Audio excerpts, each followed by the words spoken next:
let me clarify something. If you want to establish a fund, the first thing, because it's the executive that should come with the proposal. The first thing the executive should do is to undertake a very rigorous study as to what structure and form of fund that they need.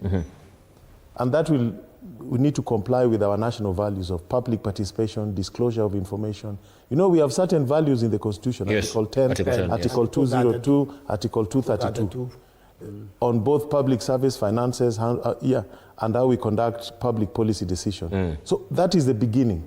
There should be a very rigorous debate, then which should now become a policy adopted by the executive in terms of cabinet decision, brought to parliament, we pass that policy, then a legislation is then generated out of that policy. That is the correct process.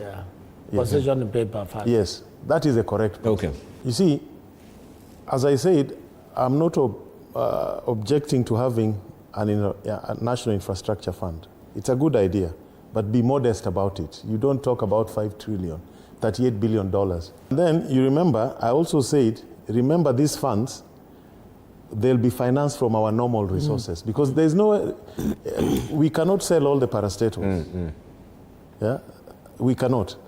And all these parastatals have been declaring dividends, taking to the treasury, and we are still having budgetary deficits and imbalances.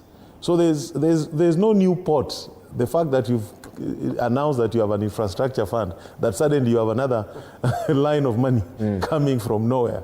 So it is still the same pot. And that's why I started by saying, by exaggerating the amount, apart from losing credibility, it also shows we are not serious about it. And let me tell you something now as a transactional lawyer. The final document before any transaction is declared effective is called a legal opinion. That legal opinion will look at our partner, the Kenya Infrastructure Fund. Is it established in compliance with their law? A lawyer will look at Article 206 and say, hey, we don't see an act of parliament for this fund.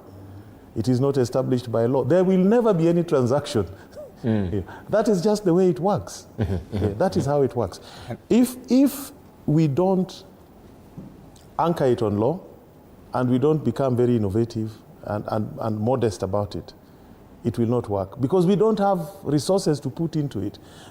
What is happening, there's 244 billion, this thing from Safaricom, estimated to come from Safaricom. Yes. And government knows very well, if it goes to support normal budgetary expenditure, like the Uhuru Eurobonds, there'll be an uproar. So that money has to be warehoused somewhere. Yeah? That is why there's a rush to establish this fund. That money has to be warehoused somewhere. You get the point?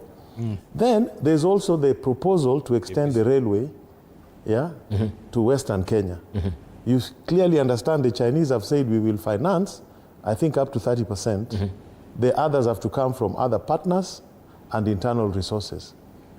These are the two factors